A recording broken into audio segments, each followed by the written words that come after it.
Hi, I'm Trish Tagley and this is Trish Time. And today, as our guest, we have Jobert Limjuco, who's the CFO of Samson Enterprises Incorporated. They're in the industrial manufacture of ice and also work in cold storage. So welcome to the show, Jobert. Thank you for having me, Trish. Thank you for coming on the show. I know you have a busy schedule. And why don't we start by you giving us a little bit about your background with regard to your work and how from when you started and then when you moved into business. Well, I started working in the banking industry. I was gearing my career towards that business or towards that path, wherein I would already be working as a banker, as what I thought I would be doing, until at one point where a family, my mother asked me to join the family business, which was an ice business, and I never really knew much about it until I got my feet wet. So, or cold. Having a finance background, that's where my uncle, who was my tutor in the business, told me to focus on in that respect into the business and looking into the financial aspects of and the treasury aspects of the business. But I had to learn the business from the ground up on how the machines and the equipment worked and how the sales and every point of the business I had to learn. But since I am third generation, the business started in 1946 by my grandfather, and it's been passing down from generation to generation until the business ended up on my lap. So, okay, since you worked in both corporate and now you're in a family business, what are the main differences that you can speak about? Well, being my own boss, I really have to focus more on my image to my subordinates, whereas when in the corporate structure, starting from the ground up, I was working to make my boss look good, wherein now I have to make the company look good. So it's very much a bigger responsibility. And being a family business, I have various family members that I have to feel responsible to. They are the stockholders, they are the shareholders. I commit myself to give them the returns from the business that they expect, while earning a salary myself. I don't consider myself to be an owner. I am just an employee who has the benefits of being an owner.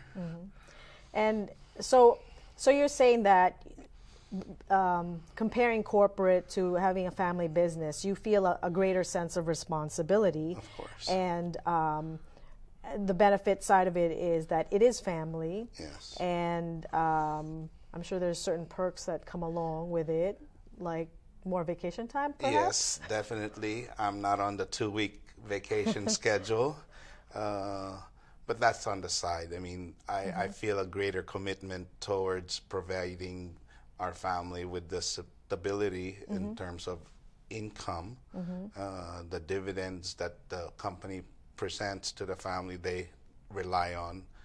And in terms of keeping the business going, after 3 generations, you can't just say, "Oh, I'm just going to rest back on the laurels that my predecessors built for the company." I have to keep that standard up. So they do, because they do say, what is it? The first generation starts it, the second generation grows it, and the third generation ruins it. I don't know if you've ever heard that. Yes, I have. I'm very familiar with that phrase, that term. But unfortunately, in our case, none of my nephews or nieces are interested in the business, so I have to hold it up for as long as I can to make sure that the company earns as well as it should, and to let the industry, I mean, for us being so large, we are the biggest player in the ice industry, and we have a higher standard to deal with in terms of the quality of our product and how we take care of our people. Now, with regard to the company that you're heading up as CFO, what are some situations that you can discuss with us? Like, what are some of the the issues that you have? Well, one major issue for us is that since we are large and there are smaller players in the industry, our overhead takes a big chunk of our costs of production. And for the smaller, newer players in the ice business, it's easy for them to undercut the price just to get their foot into the business and establish their presence. So I wonder sometimes, I guess my main concern is the benefits that I pay my employees, that I offer them during our collective bargaining agreements with the union. Is it enough to sustain their families, make them happy, or is it too much wherein my overhead goes too high and I'm not going to be competitive in the long run? Yes. Now, when you speak about competition, is there a situation where it's because you have the reputation in the industry already that gives you an edge, or are your customers more looking at, okay, I can get it for $1 less here than I can get it there, so I'm going to go with the $1 less? Yes, in our business, price is the main motivating factor. Wherein in our company, we have certain standards because our clientele, hotels, restaurants, and other end users of ice expect the cleanest ice possible. So we have to go through additional costs in terms of sterilization, in terms of packaging, in terms of handling, which other businesses don't take care of because they're just wanting to maintain the lowest cost possible, whereas we're more concerned with quality because we have to answer to international hotel chains and multinational restaurants. So they expect top quality product. I mean, you don't think much of ice, but ice has to be clean because it's meant for human consumption. Exactly. And we have to take care of that. Exactly. I mean, there was a couple of years ago, we had a large storm here that wiped out the power, not just in Westchester. This was Sandy. Hurricane Sandy. Hurricane we were Sandy. Here. Yeah. Oh, you okay? So,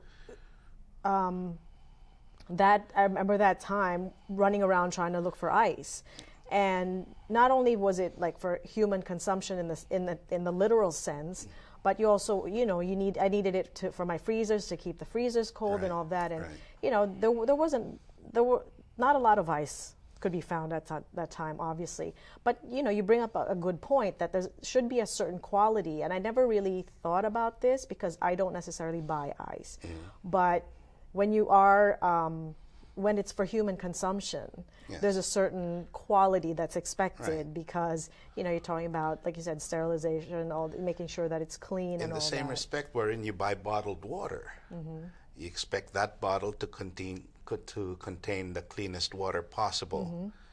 So we're taking that same water and freezing it. Although it doesn't have the label, it doesn't say Deer Park or Poland Springs.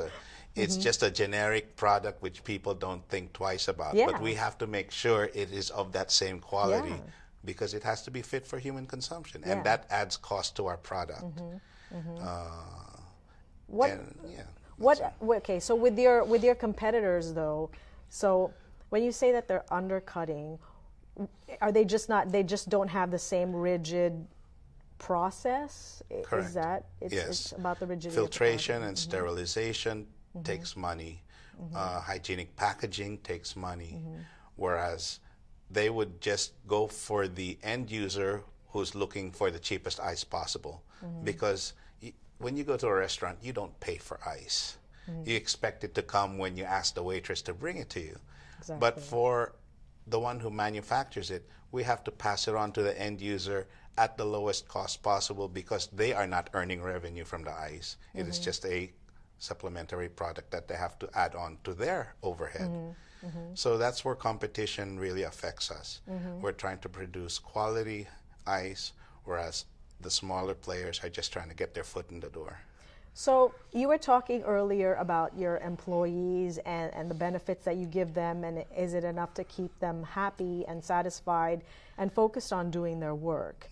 So from a leadership perspective, okay, what do you think is the most, aside from the benefits and that factor, but what is the most difficult aspect of your being a leader for your company? Well, I take it as an additional burden to myself because whereas I am a third generation owner, my employees are also third generation as well. Okay. I am hiring the grandchildren of the original workers that my grandfather hired. Oh, okay. So it's like, you know, you're taking care of family as well because you grew up with these, or rather, these families grew up with the business, and we just merged when we were old enough to work that we're going to see, you know, the offspring of the ones who actually started a business. So it's more like a responsibility of taking care of them, whereas they are your employees, but it's also a cost wherein you have to manage it. It's a business, but then it's like more of a human factor wherein you're trying to make them feel comfortable in what they do, and it gives me a sense of pride also that I'm taking care of them in a very good way. So what would you say is your main philosophy around leadership? I'd like to be stern, whereas, you know, any boss would want to have, you know, the bottom line trimmed to as much, you know, as lean as possible. As lean as possible to give the shareholders their best dividend. And in a way, you tend to put that onto your employees to put their best foot forward. Don't be wasteful at work. Don't run the motors more than they should. Refrigeration takes a certain temperature. Don't make it any lower. Make sure it doesn't get any higher, or else the product will melt. I mean, things like this have to be monitored. In our business, it's not always automatic. It still needs human supervision. And in terms of that, I want them to be on the ball. I don't want them to be worried about, oh, my kid's sick, I don't have funds to put them to the hospital. We give benefits to them that will let them rest assured that they can just focus on their work. So who in your career do you feel has influenced you the most with regard to how you approach leadership? Well, being in a family business, it was my uncle when I started working in the ice plant that showed me the ropes. He said, once you step into the business, I'm not going to give you a desk job. You start on the floor with the workers. You learn the business from the ground up. You take inventory with purchasing. You make sure that the product is processed properly, and you get to know the customers. So it was a mentorship that my uncle put on to me to make sure that I'm diligent in my responsibilities and to make sure that I have a very good overview of all aspects of the business, even though my title of CFO is supposed to be dealing with finance, balancing the books, doing whatever treasury work, and accounting, but having that broad sense of overall leadership, I think that helped me a lot as well. And then with regard to moving forward with your business, as you said, your nephews are not exactly interested in the ice plant. Are you at this point looking to the future and how to set this up and where is it going? Is it an exit strategy? Yes, I mean, I would hope that anybody from our next generation would show an interest, but being as the situation presents itself now, there is no one. So I have to look at myself, my time frame, like already in my mid-50s, when retirement will happen. And when that comes, no one else is there to pass the ball on to. So what's the value of the business? Do I sell it as a business, or do I just shut down the equipment and sell the company and dice it up? Property and equipment, but the business in itself, with so many other new players into the industry, will take it up. But for us, it's still a question mark on what the company is worth at the time that we decide to retire. So, okay, you're having said that, you don't really have any family members that are up and coming with regard to taking leadership positions at the company. For aspiring leaders, though, people who would like to move up into leadership positions, not necessarily at your business, but just in general, what is a lesson or a learning that you've had that you can impart to them as a leader yourself? I'd say don't be afraid to start from the ground up. Learn as much about the business as you can. From my point of view, coming from finance and going into the ice industry, which is engineering related, I didn't mind hitting the books again. I didn't mind learning AutoCAD. I talked with our plant mechanics. I consulted with our plant engineers so I could learn the business. And for anybody who'd want to aspire to this type of leadership role, start from the ground up. It builds a solid foundation. And okay, so beyond that, let's shift it a little bit to what was the most difficult situation that you encountered at the ice plant as a leader, where you had, like you said, there's some difficulty. What was that? What was the most difficult? In reference to your statement earlier about Hurricane Sandy, natural calamities for me are the most dreaded situations our business can face, because ice in itself is a product between electricity and water. Those are utilities. Now, when those go out during a natural calamity, you don't have a product to sell. You don't have any idea on when the utility companies will restore their service. So we invested heavily in backup generators, so that's one point. But the water supply is a different issue. Once the water mains are breached and contaminants get into the system, that's when we worry a lot. So that's always in the back of my mind on how to keep the business running, because not only do my employees and ourselves rely on the business to run, but the end users, the hotels, the restaurants, the fishing industry who rely on ice, they want to keep their businesses running as well. And ice is just a part of it, but it's an integral part of how the whole system works. You can't run a restaurant just serving, just beer. Just unless you're serving beer on tap that you don't put ice in. But it's part of our responsibility to the community that we serve, that our product will always be made available to them. So calamities for me are my biggest worry. So okay, so let's go into because again, you have this business, but you also came from the banking industry. So I'll let you answer this in any way you prefer, relating to any industry. But what are the biggest mistakes that you've seen leaders make?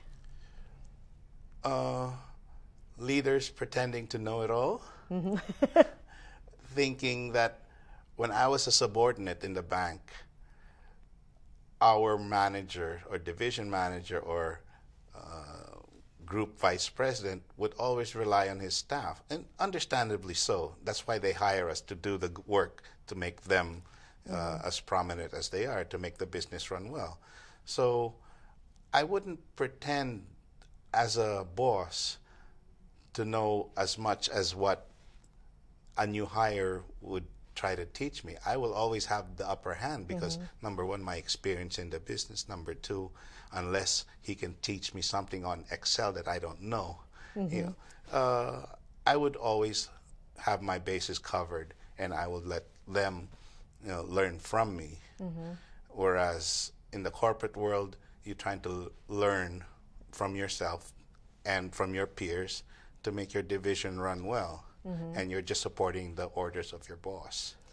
So do you find that a lot of times, a lot of people who are in leadership positions don't necessarily teach their subordinates the ropes? Is this something that you find is common in I'm business lucky in enough general? not to have that dilemma, but I understand that point exactly, that sometimes the workflow between the manager and the subordinate doesn't run as smoothly as that should have been, but sometimes the manager has to call the shots, and if he's just shooting from the hip, it's a coin toss whether he's leading the right, making the right decisions or not. So I think education and information is the most important part of management, as long as you can focus your intent and translate it to your subordinates, they will understand what they need to do more. Yeah, personally, I always believed in transparency. Whenever I headed up a group, I always made sure that what I knew, they knew as well. Correct. And besides the fact that that would help them do their jobs better, which in turn would make me look good, the benefit of having them understand everything or know what I know is that I could go on vacation, because now there are people that can be relied on to actually keep running the business while you're away with as little intervention as possible. Right. So I'm thinking that we're on the same wavelength with regard to Yes. transparency with leadership. I find that a lot of times too, leaders don't want to teach the subordinates because they're afraid that if this person knows what I know, I'm going to lose my job. I don't know if you think this felt the same way. In our industry, it's very limited. The opportunities are very slim unless you have the capital to establish brand new facilities. I mean, if you're going to hire somebody with the brains, the smarts to run your office, well and good. He'll assist you in preparing your reports and your forecasts. But for that person to say, I want to get into the ice business as well, okay, show me your millions. Yes, Ice equipment's not cheap. Yeah, so that's the advantage I have. I mean, it's a capital-intensive industry. All you need to do is have good, loyal workers underneath you, and one that you can then trust, like when you're on a vacation, and to make sure that your targets are achieved. That for me is a saving grace in terms of leaving the office with peace of mind. So, but that's the thing. Like I said, with regard to whether you own a business or whether you work for corporate, when you treat your subordinates with the same respect that you expect, and you lead by example, then there's more of that peace of mind that you were talking about. Yeah. A lot of times, from my experience, the different industries I've worked at, I would find that a lot of people would go away on vacation without having really properly instructed their subordinates, and there would be problems, and then the finger pointing would start to happen, and we know where all of that leads. But I do agree with you that having happy employees that are focused on their work, and especially in your business, where, as you said, it deals with human consumption, with regard to the ice and the cold storage and all that, having them focused on that, doing a good job, is of prime importance. So, are there any like last words that you'd like to say with regard to leadership or leading a business that we can impart to our audience? Well, I'd probably say that in our case, wherein we hired families of previous generations, you develop a sense of loyalty to the business. They're not just working to put money in their pockets and to feed their own families. It's also supporting a family that grew up in the industry, and the growth is simultaneous. We like to think that it's not just the owners who are growing, it's the families that the business support that's also growing. We educate their children because we hope that it will also impart us onto them that working for Samson Enterprises would be a good thing to do. So it's pride in your work, and having no second thoughts on who or whatever direction the company will take in the future, whether we continue on, whether somebody within the family would like to step up to the plate and take over my job. That's fine with me, but come that time when you make that decision, you have to approach it with full commitment. Well, thank you very much for being on the show. This was really an enjoyable conversation. Thank you. Thank you for having me. And so for everyone out there, I hope that you enjoyed our discussion about leadership and about businesses, family, and corporate. And I hope to see you again on Trish Time. Bye-bye.